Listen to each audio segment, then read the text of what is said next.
Hoy, pirmahan mo to agad at isumite mo na. Umuwi sa probinsya ang anak kong may sahod na 2.9 million pesos kada taon habang nasa business trip ang asawa niya. Ito ang biglang bungad ng biyenan kong babae na bigla na lang sumulpot at inilapag ang isang divorce petition sa harap ko. Para sa kanya, ang asawang babae ay dapat sumunod sa asawang lalaki. Iyon ang dahilan kung bakit gusto niya kaming paghiwalayin. Pero, kalmado akong ngumiti at sumagot. Naku, sigurado po ba kayo? Salamat po. Tuwang-tuwa po ako. Grabe, parang ulan ng biyaya ito. Huwag ka nang magpanggap. Huwag kang magsisi sa huli sa mga sinasabi mo, sabi niya, na may ngiting tagumpay sa kanyang mukha. Lalo ko pang pinalalim ang aking ngiti. Tingnan po natin kung sino ang magsisisi sa huli, hindi po ba? Isang buwan ang lumipas, sa isang silid sa bahay ng aking mga magulang kung saan tumatagos ang sinag ng araw mula sa bintana. Katatapos ko lang ng isang deadline para sa pagsasalin ng manual ng isang dayuhang kumpanya sa aking laptop. Hay, sigurado na ang malaking bahagi ng kita ko para sa buwang ito, naisip ko. Napabuntong hininga ako at sumandal ng malalim sa upuan. Inikot ang aking leeg para maibsan ang pagod. Mula nang umalis ako sa trabaho ko sa City Hall, ganito na ang aking araw-araw, tumatanggap ng mga proyekto mula sa iba't ibang kliyente. Kahit hindi ito stable, may kaligayahan sa pagtatrabaho sa sarili kong bilis. Ang katahimikan ay binasag ng sunod-sunod at malakas na pagpindot sa doorbell. Hindi ito ang karaniwang dingdong, kundi parang ibinubuhos ang galit sa pagpindot. Sino kaya yon? Ang aga-aga pa, sabi ni nanay mula sa sala, ngunit may kutob na ako. Isinara ko ang laptop, huminga ng malalim para pakalmahin ang sarili. Isang buwan na ang nakalipas mula sa araw na iyon. At alam kong darating ang panahong ito. Nang buksan ang pinto, umalingaw-ngaw sa buong bahay ang magaspang na boses ng aking biyenan. Nasaan siya? Nasaan yung babaeng yon? Sofia, lumabas ka ngayon din. Ngayon natin lilinawin ang lahat. Paglabas ko ng kwarto, nakita ko ang biyenan kong pilit na pumapasok sa bahay nang hindi man lang nag-aalis ng sapatos. Ang aking ina, na mas maliit, ay pilit siyang pinipigilan. Para silang naglalaro ng munting tug of war sa may pintuan. Huwag kang makialam. May kailangan akong sabihin kay Sofia. Alam mo ba kung anong ginawa ng anak mo? Inay, ano pong problema? Bakit po kayo nagsisigaw dito ng ganito kaaga? Kalmado kong tanong. Nang makita ako ng biyenan ko, nanlisik ang kanyang mga mata na parang isang hayop na nakakita ng biktima. Nanlaki ang kanyang mga mata at namula ang pisngi sa galit. Ang kapal ng mukha mong maging kalmado. Alam mo ba kung anong nangyayari sa buhay namin? Malapit nang maputulan ng kuryente. Hindi pa bayad ang tubig. Pati gasul, hindi namin mabayaran. Tumawag na rin ang may-ari ng apartment. 2 buwan na raw kaming hindi nagbabayad ng upa. Lahat ng ito ay kasalanan mo, di ba? Anong nangyayari? Ipaliwanag mo. Nanginginig ang boses ng biyenan ko at nangingilid ang luha sa kanyang mga mata. Napasandal sa takot ang aking ina sa pader. Teka muna po, mag-alis po muna kayo ng sapatos kung gusto ninyong mag-usap ng maayos. Manahimik ka, sinira ng anak mo ang pamilya namin. Si Miguel, wala nang ganang mabuhay, palaging tulala. Hindi na pumapasok sa trabaho, hindi na rin lumalabas ng bahay. Naging ganyan siya mula nang umalis ka, Sofia. Nanay, okay lang po ba kayo? Ako na pong bahala. Pwede po bang magtimpla muna kayo ng tsaa? Tumango ako ng bahagya sa aking ina at hinimok ang biyenan ko na pumunta sa sala. Kahit na may pag-aalala sa mukha, tahimik na umalis si nanay. Sa sala, magkaharap kaming nakaupo ng biyenan ko sa mesa. Ang tensyon sa pagitan namin ay halos nagyayelo. May 2 tasa ng tsaa na inihanda ni nanay at ang singaw nito ay tuwid na umaakyat na tila sumasalamin sa bigat ng sitwasyon. Ipaliwanag mo. Bakit huminto ang lahat ng bayarin noong nawala ka? Ang boses niya ay puno ng paninisi, pagkalito, at pagkabalisa. Halata ang kanyang pagtataka sa pagbabago ng kanyang anak. Huminga ako ng malalim at kinuha ang isang folder ng mga dokumento na nasa tabi ko. Matagal ko na itong inihanda. Inay, sasabihin ko po ang totoo. Sa katunayan, ako po ang nagbabayad ng lahat. Ang mga gastusin sa bahay, utilities, pati na ang upa. Si Miguel po ay walang ni isang sentimong inilalabas dahil wala po siyang trabaho. Mahigit 1 taon na po siyang walang trabaho. Anong kalokohan yan? Si Miguel ang nagbabayad ng lahat. Sinasabi niya sa akin na buwan-buwan siyang nag-aabot ng sahod. Ikaw ang petiks-petiks lang sa bahay, di ba? Hindi ka man lang nag-aasikaso ng bahay, puro ka lang kalikot sa computer. Ang kapal ng mukha mong magsinungaling pagkatapos mong pakinabangan ang bahay namin. Mahiya ka naman. Hindi po ito kasinungalingan. Mayroon po akong ebidensya. Inilabas ko ang mga kopya ng aking passbook at mga resibo ng bayarin. Ang mga dokumento na maayos na naka-clear folder ay naglalaman ng patunay ng mga bayarin sa nakalipas na 6 na buwan. Bawat isa ay may post-it note na nagsasabi kung para saan ang bayad. Pakitingnan po ninyo ito. Ito po ang transaction history ko sa nakalipas na 6 na buwan. Lahat po ng bayad ay mula sa account ko. Una, ito ang resibo ng buwan ng upa na 30,000 pesos. Ibinabayad ko po ito sa may-ari tuwing ika-4 ng buwan. Sunod, ang bayad sa Meralco, humigit kumulang 4,000 pesos kada buwan. Ang bayad sa gasul, umaabot ng halos 1,500 pesos tuwing taglamig. Ang tubig mula sa Maynilad, binabayaran kada 2 buwan, mga 3,500 pesos. Pati na rin ang internet, cellphone plan at mga pagkain mula sa delivery service, lahat ay galing sa account ko. Kinuha ng biyenan ko ang mga dokumento at tinitigan ito ng masama. Habang binubuklat niya ang mga pahina, halata sa mukha niya na ayaw niyang maniwala. Madali lang pekein ang mga to. Siguradong si Miguel ang nagbabayad ng lahat. Ang annual income ng anak ko ay 2.9 million pesos. Manager siya sa isang multinational trading corporation. Ang kinikita mo, kakarampot lang yan, di ba? Pang-extra lang, di ba? Kahit po work from home, disente ang trabaho ko. Nagtatrabaho ako bilang translator mula sa Ingles, web content writer at data entry specialist. Sa dami ng trabaho ko, kumikita ako ng halos 150,000 pesos kada buwan. Ito po ang mga kopya ng aking mga kontrata.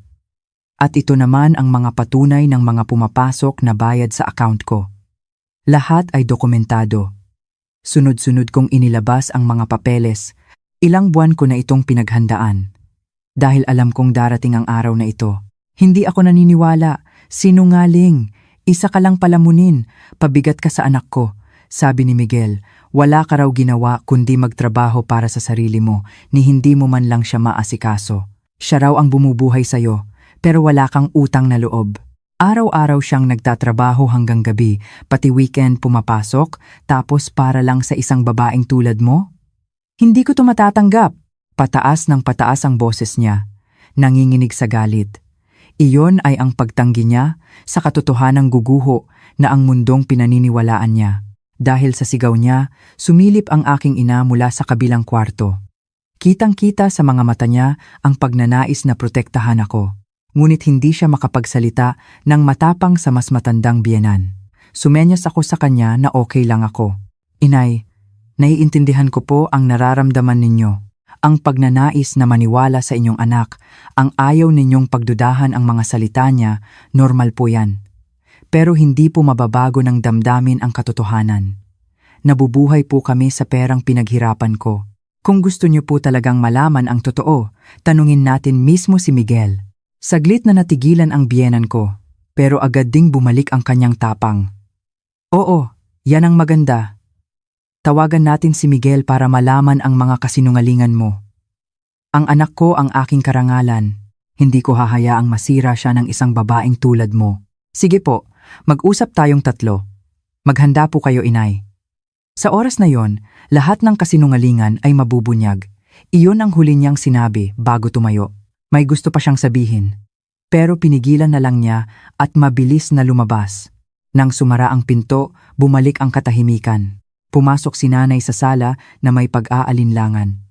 Okay ka lang ba, anak? Grabe ang galit niya. Okay lang po, nay. Sa wakas, malapit nang matapos ang lahat. Ngumiti ako ng bahagya habang inaalala ang galit na mukha ng aking biyenan. Kapag nalaman na ang katotohanan, sino kaya ang tunay na magsisisi? Malapit nang dumating ang araw na iyon. Sabado ng hapon, nagtipon kaming tatlo sa sala ng bahay namin. Ako, ang biyenan ko, at si Miguel. Mabigat ang hangin at walang gustong unang magsalita. Umalis muna si nanay para bigyan kami ng privacy. Sa mesa, nakalatag ang mga ebidensyang inihanda ko at isang file na dala ni Miguel. Ang biyenan ko ang unang bumasag sa katahimikan. Hindi tulad kahapon, kalmado na siya ngayon. Ngayon, linawin natin ang lahat. Walang paligoy-ligoy. Miguel, ikaw ang maunang magsalita.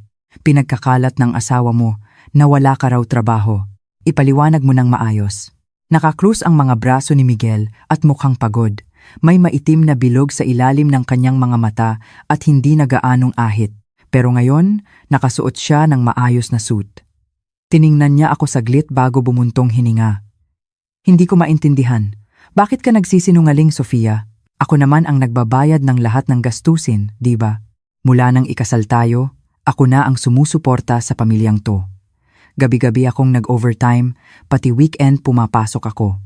Ang boses niya ay may halong pagod at sama ng loob. Maingat niyang pinipili ang kanyang mga salita, paminsan-minsan ay sumusulyap sa reaksyon ng kanyang ina.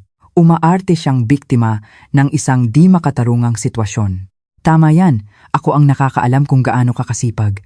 Araw-araw kitang nakikitang nakasuit papuntang trabaho. Umaalis ka ng alas 7 ng umaga at umuuwi ng alas 9 o alas 10 ng gabi. Pati sa weekend, umaalis ka para sa importanteng meeting at pagod na pagod kang umuuwi. Ikaw ang may kasalanan, Sofia. Ang sama-sama ng ugali mo para palabasin na masama ang anak ko. Kasabay ng mga salita ng kanyang ina, inilabas ni Miguel ang isang makapal na file. Sa pabalat, nakasulat ang Household Expenses 2024 sa maayos na sulat kamay. Heto ang mga resibo ng gastusin, credit card history, bank withdrawals, lahat nandito. Lahat yan binayaran mula sa account ko. Titingnan mo pa ba yan, Sofia? O magsisinungaling ka pa rin? Binuksan niya ang file at tinuro ang mga nakasulat.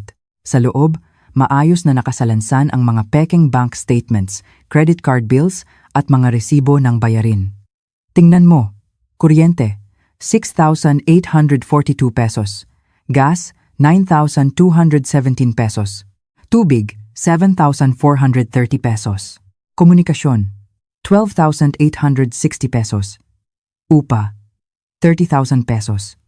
Pagkain, mga 25,000 pesos. Lahat yan sa pangalan ko. Naka-record din ang mga bank withdrawal.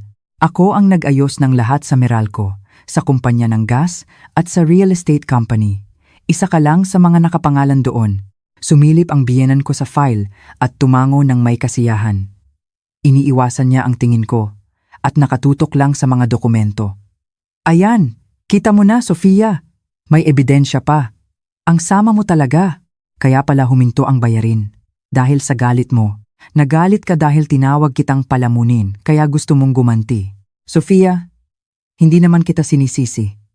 Sinasabi ko lang ang totoo, sabi ni Miguel. Ang buwan ng gastusin, ang malinis na bahay, ang laman ng ref, ang mga gamit sa bahay. Baka akala mo normal lang yan. Pero naisip mo ba kung anong isinakripisyo ko para diyan? Tinatanggihan ko ang mga inuman pagkatapos ng trabaho, binabawasan ko ang pakikisama sa mga kaibigan, lahat para sa pamilya. Kahit sa maliit na apartment na yon, ginawa ko ang lahat para maging komportable ka. Pagpapaayos ng aircon, pag-aayos sa hamog sa bintana, paglalagay ng soundproofing. Ako ang nag-asikaso ng lahat. Puno ng mga detalye ang mga salita ni Miguel. Sinusubukan niyang maging kapani-paniwala sa pamamagitan ng mga konkretong halimbawa. Tumango-tango naman ang kanyang ina, na tila may luha pa sa kanyang mga mata. Nagpatuloy si Miguel. Kaya sana isipin mo kung gaano ka-insulto para sa akin ang salitang walang trabaho. Ang akala ko, pinoprotektahan kita sa labas. Social standing, insurance, financial stability sa hinaharap. Lahat yan, ako ang sumasalo. Tapos sasabihin mong wala akong trabaho? Hindi ba't masyadong masakit yon? Magaling, Miguel. Wala kang kasalanan. Bilang lalaki, ginawa mo lang ang lahat para protektahan ang pamilya mo. Hindi ko mapapalampas ang ginawa niya. Pagkatapos magsalita ni Miguel, naglabas ako ng mga bagong dokumento. Isang folder na may maayos na mga tab para sa iba't ibang section. Kung ganon, tingnan niyo rin ito. Mayroon din akong ilang ebidensya. Ang una kong inilabas ay isang sample catalog mula sa isang printing press na katulad ng business card ni Miguel. Mga detalyeng hindi mapapansin ng karamihan. Ito ang business card na gamit ni Miguel bilang manager, di ba? Pero itong papel, font, at kulay ng logo, kaparehong-kapareho ng nasa sample catalog na ito. Hindi ito opisyal na galing sa kumpanya niya, kundi gawa lang sa isang ordinaryong printing press sa Quezon City.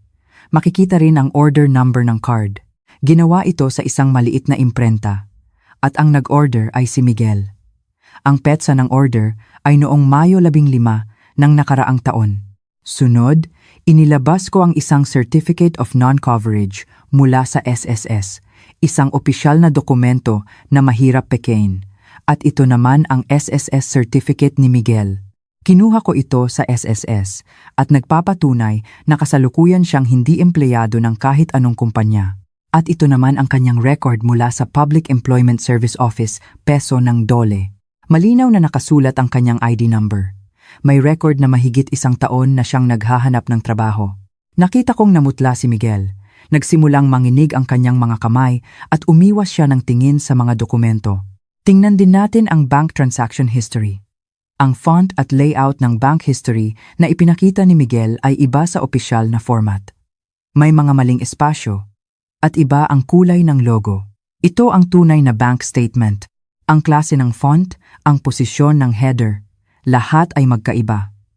Ang sa iyo, Miguel, ay peke, gawa lang sa computer.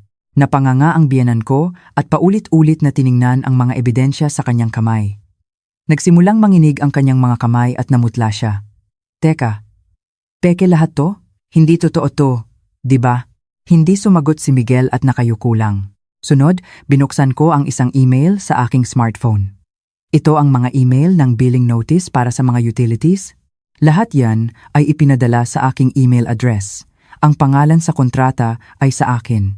Pati ang kontrata ng upa sa akin nakapangalan.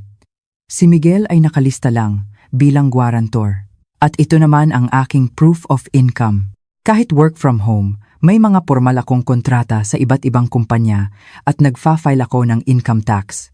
Noong nakaraang taon, ang annual income ko ay 2.2 million pesos.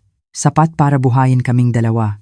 Habang isa-isang tinitingnan ng biyenan ko ang mga ebidensya, sa wakas ay nag-angat ng tingin si Miguel. Puno ng gulat ang kanyang mukha. Siguro ay hindi niya inakalang iimbestigahan ko siya ng ganito. Magaling ang pagkagawa ng kasinungalingan ni Miguel. Pero dahil sa trabaho ko bilang translator, naging sensitibo ako sa mga detalye ng dokumento, sa pagkakaiba ng font, at sa mga maliliit na pagkakamali sa layout. Sanay akong maghanap ng pagkakaiba sa kahulugan sa pagitan ng Ingles at Filipino, kaya natural na sa akin na makita ang pagkakaiba ng peke at totoo. Lalo na sa mga legal na dokumento at opisyal na record, hindi yan madaling pekein. Sa mundo kung saan isang letra lang ang mali ay magbabago na ang kahulugan, nakasanayan ko nang hindi palampasin ang mga ganitong bagay. Nang makaramdam ako na may mali, sinimulan ko nang mag-imbestiga. Noong una, kutob lang, pero habang tumatagal, naging kumpirmado. Nakita ko ang mga file para sa paggawa ng mga pekeng dokumento sa history ng computer niya. Narinig ko siyang gumagawa nito ng patago sa gabi. Ang mga biglaang pagsasara ng browser, sa paunti-unting pag-iipon ng mga ebidensya, nabuo ang buong larawan ng kanyang malaking kasinungalingan. Kahit na malinaw na ang ebidensya, parang hindi pa rin maintindihan ng biyenan ko ang sitwasyon o baka ayaw niyang maintindihan. Hindi ko siya masisisi. Inakala niyang ako ang sinungaling. Pero ang totoo, si Miguel pala. Mahirap tanggapin yun. Pero si Miguel, araw-araw siyang pumapasok. Nakasuit, may dalang bag. Nakikita ko siya. Naisip niyo po ba kung ano ang ginagawa niya pagkatapos niyang umalis? Pwede siyang magpalipas ng oras sa library o sa coffee shop. Ang pagsusuot ng suit at pag-alis ng bahay ay hindi nangangahulugang nagtatrabaho siya. Ang damit ay isang uri ng maskara, isang paraan para bumuo ng isang imahe. Kapag nakasuit ka, mukha kang nagtatrabaho. Kapag may dala kang bag, mukha kang empleyado. Sa ganoong paraan, niloloko niya rin ang kanyang sarili. Sa pagpapanggap na pumapasok araw-araw, pinapanatili niya ang ilusyon na isa pa rin siyang propesyonal. Isang mabigat na katahimikan ang bumalot sa silid, parang naririnig ko ang pagguho ng katotohanang pinaniniwalaan nila. Habang nakatingin sa naguguluhang mukha ng biyenan ko, naglabas pa ako ng isang dokumento. Isang makapal na file na may label na loan agreements. Kahit handa na ako, nag-alinlangan akong ipakita ito. Pero wala nang atrasan. Pakitingnan po ninyo ito. Mga kontrata mula sa 4 na lending company. Ang kabuuang utang niya ay 132,450 pesos. Nakita ko ang mga kontratang ito sa mga sulat na para kay Miguel. Ang mga buwanang collection letter at statement of account ay itinatago niya sa drawer ng kanyang lamesa. Isang araw, habang naglilinis ako, aksidente ko itong nakita. Dahil doon, napansin ko na rin ang mga notification sa kanyang cellphone at ang mga tawag mula sa mga collector kapag wala siya. Sa kanyang call history, maraming hindi kilalang numero at nang suriin ko, lahat ay mula sa mga lending company. May mga sulat din na dumating sa bahay na para sa akin, mga resulta ng loan application na hindi ko naman ginawa. Ito pala ay ang pagtatangka ni Miguel na umutang gamit ang pangalan ko. Dahan-dahang kinuha ng biyenan ko ang file. Nanginginig ang kanyang mga kamay. Hirap siyang buklatin ang mga pahina. Si Miguel naman ay hindi tumitingin. Ano to? Lending companies? Nangungutang ka? Nagbibiro ka ba, Miguel? Ano to? Bakit ka mangungutang sa mga ganito? Lahat po yan ay kopya ng tunay na kontrata. Mayroon din akong mga printout ng email at litrato ng orihinal. Lahat ay may pirma ni Miguel. Ang unang kontrata ay halos 2 taon na ang nakalipas, at ang huli ay 3 buwan lang ang nakalaraan. At ang mas malala pa, nakita ko rin ang mga dokumentong ito. Isang draft ng loan application na gamit ang pangalan at personal na impormasyon ko, nakita ko ito sa isang folder sa laptop na ginagamit ko sa trabaho. Mayroon din akong mga rejection notice na ipinadala sa akin. Sinusubukan niyang umutang mula sa mga lending company gamit ang pangalan ko nang hindi ko alam. Napasinghap ang biyenan ko at lalong namutla. Habang binubuklat ang mga pahina, nagsimulang mamuo ang luha sa kanyang mga mata. Nahihirapan siyang tanggapin ang katotohanan. Miguel, ano to? Hindi to totoo, di ba? Tanong niya. Yumuko lang si Miguel. Ang kanyang katahimikan ay isang pag-amin. Sumigaw ang kanyang ina. Miguel, bakit? Bakit mo kailangan ng ganito kalaking pera? Sumagot ka. Hindi ba't maayos ang trabaho mo? Hindi ba't manager ka na may sahod na 2.9 million pesos? Totoo. Lahat. Wala na ako sa kumpanya. Mahigit 1 taon at kalahati na, nag-avail ako ng voluntary retirement. Hindi na ako makakabalik doon. Sinungaling. Hindi ba't nasa isang malaking trading corporation ka? Magaling ka raw sa sales at malapit ng maging branch manager? Nag-apply lang ako para sa voluntary separation package dahil sa downsizing. Sinabi kong para sa career change. Pero ang totoo, hindi na ako pwedeng manatili sa kumpanya. Kasama ako sa mga na-lay off. Bumagsak ang performance ko at hindi ko na kayang manatili. Pagkatapos noon, nagsimula akong maghanap ng trabaho. Pero dahil sa edad kong late 30s at iisang kumpanya lang ang karanasan ko, laging bagsak sa initial screening. Kahit malaking kumpanya, hindi pala ganoon kataas ang tingin sa amin, lalo na sa hirap ng ekonomiya ngayon. Nag-apply din ako sa mga agency para sa mga short-term contract sa logistics at admin support. Pero hindi ko kinaya sa isip, hindi rin ako nagtagal. Hindi ko matanggap na mas bata sa akin ang mga kasama ko o ang mga boss ko. Habang detalyado siyang nagkukuwento, parang sa wakas ay hinaharap na rin niya ang kanyang sitwasyon. Mas naging tuloy-tuloy ang kanyang pagsasalita na tila inilalabas ang lahat ng kinimkim niya. Bakit hindi mo sinabi? Bakit hindi ka humingi ng tulong sa akin? Baka may nagawa pa ako. Paano ko sasabihin? Na-lay off ako? Alam na alam ko kung gaano kataas ang expectations mo sa akin, Nay. Mula pagkabata, palagi mong sinasabi, iba si Miguel, kaya ni Miguel yan. Ipinagmamalaki mo pa sa mga kapitbahay at kamag-anak na ang anak mo ay manager sa isang malaking kumpanya. Paano ko sasabihing natanggal ako? Napayuko ang biyenan ko sa sinabi ng anak. Nagsimula na ring mamuo ang luha sa kanyang mga mata. Nawalan ako ng pag-asang makahanap ng trabaho. Lumipas lang ang panahon. 6 na buwan, 1 taon na akong walang trabaho.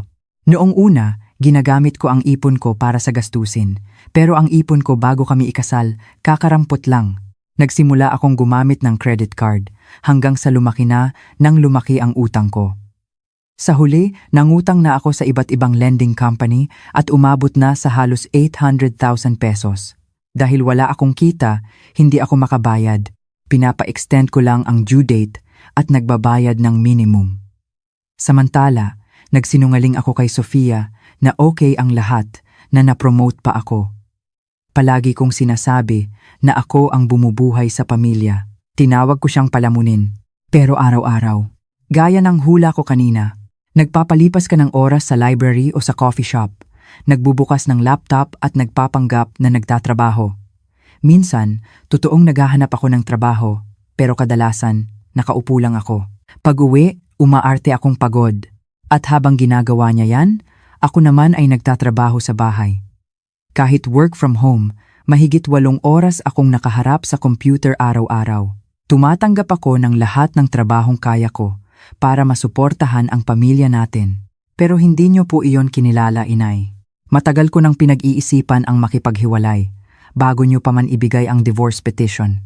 Kaya pala sinabi mong nagpapasalamat ka noong ibinigay ko sa iyo ang papeles. Ang pagsisinungaling ni Miguel at ang pagtatangka niyang sirain ako ay hindi ko mapapatawad. Pero sa tingin ko, may responsibilidad din po kayo, Inay. Ang pagbibigay niyo ng divorce petition para sa kanya ay isang halimbawa ng labis na pakikialam. Sigurado akong ganyan din po kayo sa kanya. Ang bigat ng responsibilidad na kailangan niyang matugunan ang expectations ng kanyang ina. Nararamdaman niya yan palagi. Ang takot na kapag nabigo siya, itatakwil siya ng kanyang ina. Kapag nalaman ninyong wala siyang trabaho, hindi na ninyo siya kikilalanin bilang anak. Hindi kaya't iyon ang nagtulak sa kanya sa sitwasyong ito? Napatiimbagang ang biyenan ko at may galit sa kanyang mga mata pero wala siyang maisagot. Mahigpit na nakakuyom ang kanyang mga kamao sa ibabaw ng mesa. May sariling responsibilidad si Miguel sa kanyang mga pagkakamali. Ang pagsisinungaling, ang pag-utang, at ang pagtatangkang gamitin ang pangalan ko, lahat yan ay kasalanan niya. Pero hindi maikakaila na may psychological pressure mula sa inyo. Ang pagpilit sa kanya na maging perpektong anak, ito ang naging resulta. Habang nagsasalita, naramdaman ko ang komplikadong emosyon sa loob ko. Hindi lang galit, hindi rin lungkot, isang uri ng pag-unawa. Gusto kong sisihin si Miguel, pero nakikita ko rin ang sitwasyong nagtulak sa kanya. Ang maliliit na kasinungalingan na humantong sa malalaking kasinungalingan hanggang sa niloko na niya ang sarili niya. Iyon ay kahinaan niya, pero resulta rin ng kapaligirang ginagalawan niya. Sa loob ng 1 taon, ilang beses akong nakaramdam na may mali. Ang kakaibang amoy, ang kakaibang oras ng pag-uwi. Pero hindi ko sinabi.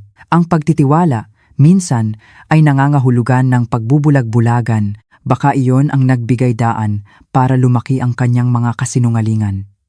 Kaming 3 nakaupo rito ay nabuhay ayon sa sarili naming paniniwala. Sino ang tama? Baka wala. Pero ang landas na pipiliin namin mula ngayon, gusto kong maging tama. Gusto ko lang naman ang kaligayahan ng anak ko. Anong masama roon? Siguro nga po. Pero ang definisyon ng kaligayahan na iyon, hindi po ba't kayo ang nagtakda? Hindi ang kaligayahan para kay Miguel, kundi ang kaligayahan ng anak na gusto ninyo. Ang tunay na pagmamahal ay hindi pagkontrol, kundi pagsuporta, hindi po ba? Anong alam mo? Ang henerasyon ko, ang mga naranasan ko, hindi mo maiintindihan. Lumaki ako sa paniniwalang ang lalaki ang nagtatrabaho sa labas at ang babae ang nag-aasikaso ng bahay. Iyon ang normal noon. Ang nanay ko, ang lola ko, lahat sila ganoon. Ang kaligayahan ng babae ay nasa pamilya. Ang tagumpay ng anak ay karangalan ng ina. Ganyan ako pinalaki. Pagkatapos kong ikasal, ganyan din ang buhay ko. Ang ama ni Miguel, magaling sa labas, pero iba sa bahay. Ng babae, nagkaproblema sa pera, pero tiniis ko ang lahat para sa pamilya dahil akala ko yun ang papel ng isang babae. Bumaba ang tono ng kanyang boses at tumingin siya sa malayo. Nagulat si Miguel. Marahil ngayon lang niya narinig ang kanyang ina na magkuwento ng ganito.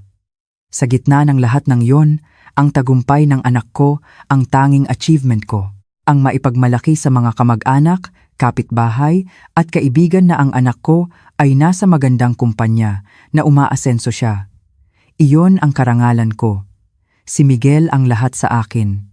Kaya ko ibinigay sa iyo ang divorce petition, hindi dahil minamaliit kita, kundi dahil sa paniniwalang kung hindi kayang gumawa ng tamang desisyon ng anak ko, ako, bilang ina, ang dapat gumabay sa kanya. Ayokong aminin na mali ako. Huminga ako ng malalim. Nagpasya akong magsalita ng may pag-unawa, hindi galit. Nang malaman ko ang pinagdaanan ng biyenan ko at ang kahinaan ni Miguel, nagbago rin ang pananaw ko. Hindi na ito usapin ng panalo o talo, kundi isang trahedya na bunga ng matagal ng problema sa pamilya. Naiintindihan ko po, ang inyong mga paniniwala, ang pagmamahal ninyo sa anak, normal po iyan para sa isang ina. Pero ang pagprotekta sa isang tao ay dapat kasama ng pagtitiwala. Dahil may tiwala ka, kaya mong magbantay. Dahil may tiwala ka, kaya mong bigyan siya ng lakas na tumayo sa sarili niyang mga paa. Dahil may tiwala ka, kaya mong bigyan siya ng pagkakataong bumangon kahit magkamali. Bilang translator, pinag-iisipan ko rin ang kahulugan ng pagprotekta sa isang teksto. Para maprotektahan ang kahulugan ng orihinal, minsan kailangan mong baguhin ang mga salita. Kailangan mong unawain ang kultura at konteksto para maiparating ang tunay na mensahe. Hindi sapat ang basta-basta na lang magpalit ng salita. Ang pagsasabing, gawin mo to, ako ang bahala ay parang pagsuporta, pero sa totoo lang, kinukuha mo ang lakas ng isang tao. Akala niyo po, pinoprotektahan ninyo ang kinabukasan ni Miguel. Pero ang totoo, inaalis niyo sa kanya ang pagkakataong pumili, magkamali at bumangon sa sarili niyang paraan. Tumahimik ang lahat. Hindi ko alam kung naintindihan nila ang sinabi ko, pero nakinig sila. Malaking pagbabago na iyon. Ang pamilya ay hindi tungkol sa pagtitiis na magkasama. Dapat itong nakabatay sa komunikasyon at responsibilidad, kung hindi, isa lang itong kulungan. Ayoko nang maglaro ng pamilya-pamilyahan. Gusto kong pumili ng isang relasyon na nakabatay sa tunay na tiwala. Hindi ko kinokontra ang paniniwala ninyo, inay. Bawat henerasyon ay may sariling paraan ng pamumuhay. Pero ang paniniwala ko ay hindi dapat kontrolin ang isang tao, kundi makasama siya. Wala nang dahilan para manatili pa ako rito. Sa kanilang katahimikan, naramdaman kong naintindihan nila. Naging isang dialogo ito, hindi isang away. Sa sandaling iyon, isang kakaibang kapayapaan ang naramdaman ko. Ang lahat ng sama ng loob, galit, at lungkot ay tila nahugasan. Ang kalinawan ng pagsasabi ng totoo at pagharap dito. Ayoko ng kasinungalingan. Sa isang mundong hindi pwedeng magkamali kahit isang letra, naiintindihan ko ang bigat ng mga kasinungalingan ni Miguel. Ito ay usapin ng paraan ng pamumuhay. Ang isang relasyong binuo sa kasinungalingan ay babagsak din. Naalala ko ang mga araw namin ni Miguel. May mga masasayang sandali, pero siguro isa lang itong kastilyong buhangin. Ang tunay na relasyon ay nagsisimula sa pagtanggap sa kahinaan ng isa't isa. Hindi iyon kaya ni Miguel. At baka hindi ko rin kaya. Nagpapanggap lang kami bilang isang perpektong mag-asawa. May takot ako sa hinaharap. Pero mas malaki ang pag-asa. Ang kalayaang mabuhay gamit ang sarili kong boses at lakas. Isang pagbabalik sa aking sarili. Sa katahimikan ni na Miguel at ng kanyang ina, dahan-dahan akong tumayo. Nasabi ko na ang lahat. Kinuha ko ang aking bag. Mula ngayon, lalakarin ko na ang sarili kong landas. Itutuloy ko ang trabaho ko bilang translator. Mayroon na akong mga regular na kontrata sa ilang kumpanya at plano kong pagbutihin pa ang aking mga kakayahan. Gusto kong maging isang tulay sa pagitan ng Pilipinas at ng ibang bansa. Sana, kayo rin, Miguel at inay, ay magpatuloy sa inyong mga buhay. Piliin ninyong lumakad kasama ang katotohanan, hindi ang kasinungalingan. Naniniwala akong iyon ang magdadala sa tunay na kaligayahan. Hindi sila umimik. Tumango lang sila. Naiintindihan naming lahat na magkaiba na ang aming mga landas. Habang nagsusuot ako ng sapatos sa may pinto, may narinig akong mga yabag sa likod ko. Si Miguel. Namumula ang kanyang mga mata. Alam kong hindi ko na maibabalik ang nakaraan. Pero mula ngayon, mamumuhay ako ng tapat. Hindi na ako magsisinungaling. Haharapin ko ang realidad, gaano man kahirap. Natutunan ko yan sa'yo. Ang pagiging tapat, masipag, at pagtayo sa sarili mong mga paa. Palagi kang ganyan. Wala akong ganyang klaseng lakas. Kaya ako umasa sa kasinungalingan. Pero tapos na yon, gusto kong tumayo sa sarili kong mga paa. Ito ang huling pangako ko sa'yo. Salamat sa lahat. At patawad. Huminto ako, pero hindi ako lumingon. Hindi ko pa alam kung anong isasagot. Miguel, salamat. Tinatanggap ko ang sinabi mo. Magkahiwalay na tayo ng landas. Sana, ito rin ay maging isang bagong simula para sa'yo. Mamuhay ka ng walang kasinungalingan. Iyon ang magiging pinakamalaking kaligtasan para sa akin. Pagkasabi niyon, umalis ako. Hinaplos ng hangin ang aking pisngi. Ang mga bulaklak ng bougainvillea ay nalalaglag na tila nagsasabing simula na ng bagong panahon. Mahaba ang daan sa aking harapan at hindi ko pa alam kung ano ang naghihintay. Pero okay lang. Hahakbang ako ng dahan-dahan. Gamit ang sarili kong mga paa, sariling desisyon. Sa sarili kong landas. Iyon ang sagot na pinili ko. Isabela, mula ngayon, dito na rin ako titira. At syempre, wala kang karapatang tumanggi. Kung ayaw mo, pwede ka namang makipaghiwalay sa anak ko. Bigla na lang siyang dumating na may dalang mga gamit at sinabing dito na siya titira. Sa normal na sitwasyon, dapat ay nagalit ako, pero ngumiti ako ng malapad. Sigurado po ba kayo? Salamat po. Kung ganoon, aalis na po ako ngayon din. Napatulala ang biyenan ko, nakanganga. Siguro ay inaasahan niyang iiyak ako at lalaban o kaya ay makikipagtalo man lang. Tita, kayo po ang walang karapatang tumanggi. Ako na po ang magpapakita sa inyo. Teka, sandali. Hindi yan ang ibig kong sabihin. Nagmamadali siyang iwinasiwas ang kanyang mga kamay. Sinusubukang bawiin ang sinabi. Hindi ko siya pinansin at binuksan ko ang aparador. Kinuha ang maleta at nagsimulang mag-impake. Joke lang yon. Biro lang. Huwag mong seryosohin. Habang abala ako sa pag-iimpake, sinusundan ako ng biyenan ko na may halong pagkataranta. Tuloy-tuloy lang ako sa ginagawa. Anong ginagawa mo? Seryoso ka ba talaga? Nang sa wakas ay napagtanto niyang nagkakatotoo ang kanyang mga salita, nagbago ang tono ng kanyang boses. Isinara ko ang zipper ng maleta at sa wakas ay hinarap siya. Kayo po ang nagsabing umalis ako. Sinusunod ko lang po. At saka, matagal ko na pong planong makipaghiwalay kay Marco. Pinoproseso na po ang mga papeles. Nagyelo ang ekspresyon ng biyenan ko. Dahil sa sobrang pagkakaiba ng reaksyon ko sa inaasahan niya, nawalan siya ng masabi. Pinagpapawisan siya at humihingal. Anong sinasabi mo? May ginawa bang masama si Marco? Nambababae po si Marco. Ano? Imposible. Hindi magagawa ng anak ko yan. Inaasahan ko na ang reaksyon niyang iyon. Ang bulag niyang paniniwala sa kanyang anak ay nakakaawa. May ebidensya po ako. Gusto niyo po bang pakinggan ang kwento ko? Nawalan ng imik ang biyenan ko at napaupo sa sofa. Umupo rin ako sa tapat niya. Nagsimula ang lahat 2 buwan na ang nakalipas nang ma-assign si Marco sa isang malayong probinsya para sa isang long-term project. Bakit ako pa? Marami namang iba diyan, reklamo niya habang nag-iimpake. Biglaan ang desisyon ng kumpanya. Isa raw itong mahalagang proyekto. Pagod na pagod ang itsura niya. Naalala ko na madalas na siyang umuwi ng late. Si Marco ay nagtatrabaho sa kumpanya ng aking ama at sabi ni Papa, gusto kong bigyan si Marco ng mas malaking responsibilidad para sa kinabukasan ng kumpanya. Siguro ay gusto niyang masanay ito. Magandang oportunidad yan. Galingan mo ha, sabi ko. Oo, maikli niyang sagot. Kinabukasan, inihatid ko siya sa airport. Ingat ka, sabi ko. Tumingin siya sa akin na may pag-aalinlangan. Hindi ko akalain na iyon na pala ang huling umaga namin bilang isang normal na mag-asawa. Isang linggo pagkatapos niyang umalis, napansin kong may kakaiba. Ang dating araw-araw na text ay naging bihira. Hindi na niya sinasagot ang mga tawag ko.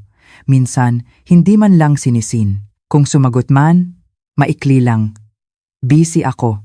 Tawag ako mamaya. Busy nga ako. Hindi ako pwedeng tumawag palagi. Irritableng sabi niya. Halatang naiinis na siya. Siguro ay alam niyang nagsisimula na akong magduda. Kahit sa telepono, ramdam ko ang pagkataranta niya. Noong una, sinubukan kong isipin na baka abala lang talaga siya sa trabaho. Pero masyadong maraming kakaibang kilos. Kapag tumatawag ako, ibinababa niya at sinasabing may meeting. Sabi niya, baka makauwi siya sa weekend, pero biglang sasabihing hindi na pala tuloy. Higit sa lahat, wala na ang dating init sa kanyang boses. Marco, may babae ka ba? Tanong ko sa telepono. Ang reaksyon niya ay mas matindi pa sa inaasahan ko. Pagkatapos ng saglit na katahimikan, sumabog siya. Ano?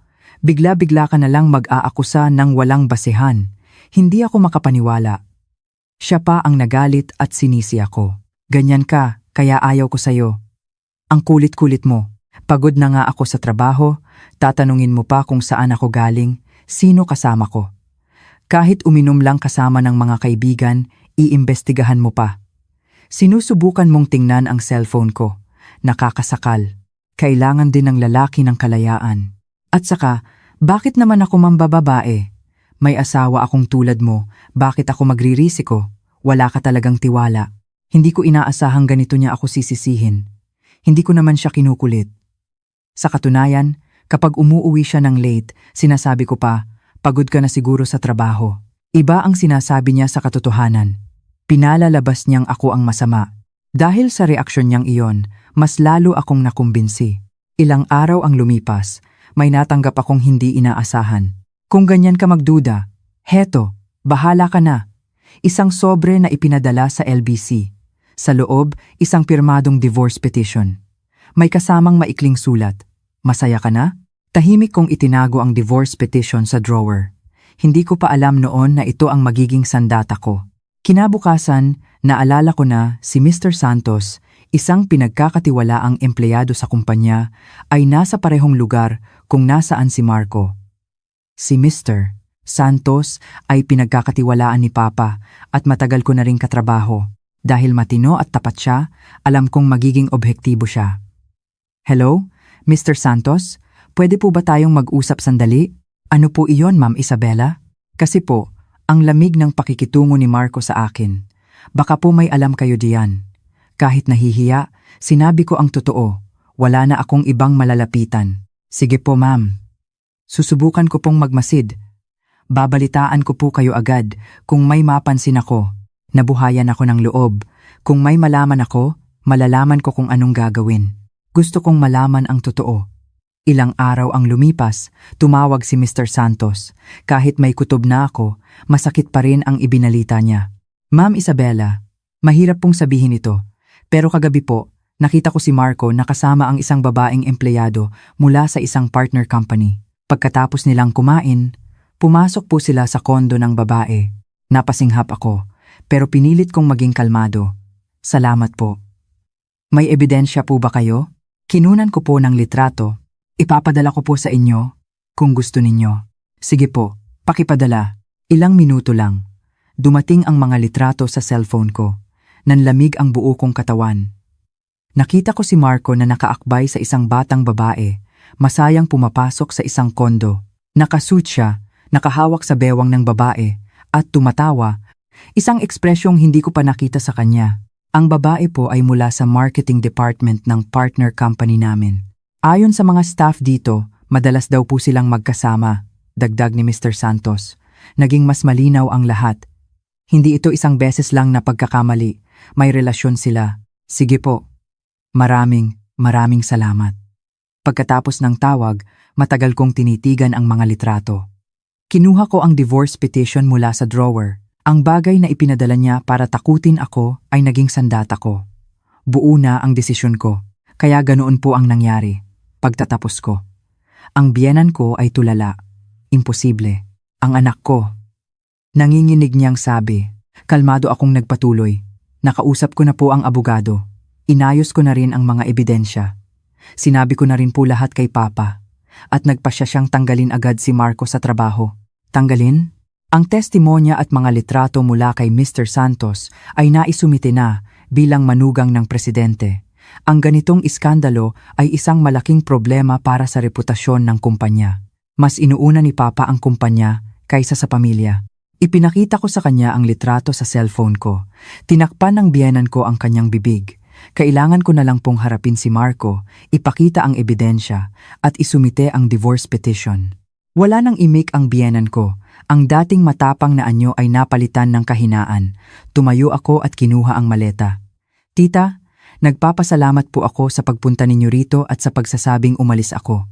Dahil dito, makakausad na ako nang walang alinlangan. Nang lumingon ako, hindi pa rin makagalaw ang biyenan ko. Doon niya siguro napagtanto na nanganganib ang kinabukasan ng anak niya at ang sarili niyang posisyon. Binuksan ko ang pinto at humakbang palabas. Isang hakbang tungo sa bagong buhay. Isabela, teka, mag-usap tayo. Narinig kong sabi niya. Pero hindi ako huminto at pinindot ko ang boto ng elevator. Sa pagsara ng pinto, nakita ko siyang tulala. Sa sandaling iyon, tuluyan nang bumaliktad ang aming sitwasyon. Habang papunta ako sa isang kondo na pag-aari ni Papa, inisip ko kung saan ako nagkamali. Bago kami ikasal, hindi naman ganyan si Marco. Akala ko, mabait siya at tapat. Lumaki siya sa isang single-parent home at humanga ako sa kanyang kasipagan. Sa isang party sa kumpanya ni Papa kami nagkakilala. Bagong empleyado pa lang siya noon. Naging maayos ang lahat hanggang sa ikasal kami. Pero unti-unti, nagbago siya. Nagsimula sa maliliit na kasinungalingan. Pati ang relasyon namin ng biyenan ko ay lumala. Ang dating salamat sa pagpapakasal sa anak ko ay naging mapagmataas na pakikitungo. Hindi pumapagitan si Marco. Mas kinakampihan pa niya ang kanyang ina. Para sa akin din naman yan, Nay. Magpasalamat ka, sabi niya. Tiniis ko ang lahat. Ngayon, naaalala ko na ilang beses na akong binalaan ni Papa. Isabela, sigurado ka ba kay Marco? May kakaiba sa kilos niya sa opisina. Siguro matagal nang may napapansin si Papa. Pagdating sa kondo, inilapag ko ang maleta at tumingin sa labas. Ang mga ilaw ng Maynila ay kumikinang. Tiningnan ko ang litrato ng divorce petition sa cellphone ko. Bukas, isusumite ko ito at sisimulan ang bagong buhay. Isang linggo ang lumipas. Isang hapon, may nag-doorbell. Sa monitor, nakita ko si Marco at ang kanyang ina. Paano nila nalaman ang address ko? Sino yan? Isabela, ako to. Gusto kong makipag-usap. Binuksan ko ang pinto. Si Marco, mukhang kaawa-awa. Paano mo nalaman ang address ko? Nag-hire ako ng private investigator. Nag-aalala ako sa'yo. Gusto kong matawa. Nag-aalala? O stalker ka lang? Hindi, kailangan kita. Nawalan ako ng trabaho, ikaw na lang ang maaasahan ko. Anong kailangan nyo? Papasukin mo muna kami. Pagkatapos mag-isip, pinapasok ko sila. 15 minuto lang. Isabela, patawarin mo ako. Totoong nambabae ako. Pero may dahilan, sabi niya. Stress sa trabaho. Ang bigat ng expectations ni Papa. Ang pressure. Isang beses lang yon, hindi seryoso. At saka, malungkot ako. Masyado kang naging abala sa trabaho mo. Hindi mo na ako pinapansin. Kung mas inalagaan mo lang ako, hindi sana to nangyari. Ang tipikal na paninisi. Kung nandito ka lang para magdahilan, umalis ka na. Isabela, pwede pa ba nating ayusin? Nangangako ako, hindi na mauulit. Ayusin? Ikaw ang nagbigay ng divorce petition. Tinanggap ko lang, sabi mo, bahala ako. Biro lang yun. Akala ko patatawarin mo ako. Biro? Lagi mong binabago ang sinasabi mo para pabor sa'yo. Ayoko nang makisama sa paulit-ulit mong laro. At saka, legal na tayong hiwalay. Isinumite ko na ang divorce petition na pinirmahan mo. Ano? Sa tabi niya, biglang tumayo ang kanyang ina. Galit na galit. Anong sinasabi mo? Nagsosorry na nga ang anak ko. Kasalanan mo to. At saka, lahat naman ng lalaki. Ganyan. Ang babaw mo para makipaghiwalay dahil lang diyan. Ikaw ang asawang walang kwenta. Tita, tumahimik po kayo. Bahay ko to. Hindi ninyo pwedeng diktahan ang buhay ko. Ang lakas ng loob mo. Ikaw ang dahilan kung bakit natanggal ang anak ko. Isusumpa kita. Sumigaw siya at ibinato ang isang vase sa sahig. Hindi kita mapapatawad. Mulat sa pool, ayaw ko na sayo. Dahil anak ka ng presidente. Minamaliit mo ako. Pagkatapos ng mga 30 minuto, may dumating na mga pulis. May nag-report daw. Ipinaliwanag ko ang sitwasyon. Dinala sila sa istasyon para sa interogasyon at binalaan na huwag nang lalapit sa akin. Sa pagtatapos ng linggong iyon, tumawag si Papa. Isabela, may report mula sa accounting department. Tungkol kay Marco at sa nanay niya. May nadeklara silang mga peking gastos, mga pineking resibo at mga peking business trip. Malaking halaga ang ninakaw nila sa kumpanya. Matagal na pala nilang ginagawa. Isa pang revelasyon. Hindi lang babaero, magnanakaw pa. Agad akong nag-report sa pulis. Aarestuhin sila para sa embezzlement. Patawarin mo ako, anak. Nagkamali ako ng pagkilala sa kanya. Hindi niyo po kasalanan pa.